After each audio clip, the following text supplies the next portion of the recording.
शिरूर नगरपालिकेच्या निवडणुकीत शिवशाहू आघाडी प्रणित यादव पॅनलची एकहाती सत्ता आली असून उपनगराध्यक्ष आणि स्वीकृत नगरसेवक पदाची निवड प्रक्रिया गुरुवारी पार पडली। यावेळी यादव पॅनलचे प्रमुख व नगरसेवक पृथ्वीराज सिंह यादव यांची उपनगराध्यक्षपदी बिनविरोध निवड झाली आहे, तर स्वाभिमानी शेतकरी संघटनेचे सचिन शिंदे व निलेश गावडे यांची स्वीकृत नगरसेवक पदासाठी निवड झाल्याचं सभाध्यक्षांनी जाहीर केलं। दरम्यान या निवडीनंतर कार्यकर्त्यांनी गुलालाची उधळण करून जल्लोष केला।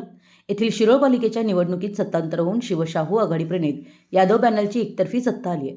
गुरुवारी शिरोळ नगरपालिकेत उपनगराध्यक्ष निवडीसाठी दुपारी 12 वाजता पहिली विशेष सभा पार पडली। सभेच्या अध्यक्षस्थानी लोकनियुक्त नगराध्यक्ष योगिता सतीश कांबळे होत्या।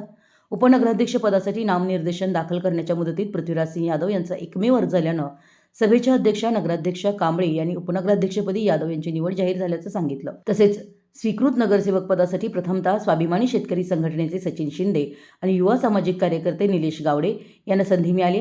या निवडीनंतर शिवशाहू आघाडीच्या कार्यकर्त्यांनी जल्लोष करत गुलालाची उधळण केली। यावेळी नूतन उपनगराध्यक्ष पृथ्वीराज यादव, सचिन शिंदे, निलेश गावडे, गजानन संकपाळ, पंडित काळे, डॉक्टर दगडू माने, मुख्याधिकारी निशिकांत प्रचंडराव यांनी मनोगत व्यक्त केली।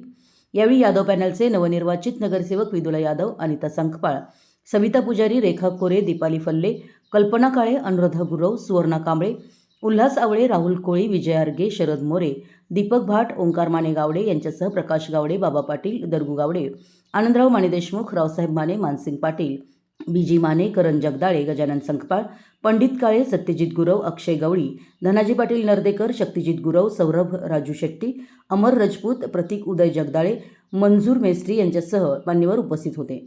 नूतन उपनगराध्यक्ष पृथ्वीराज यादव म्हणाले की शिरोळचा 5 वर्षाचा विकास आराखडा तयार केला आहे। नागरिकांचे टप्प्याटप्प्याने सर्व कामे पूर्ण करणार आहे।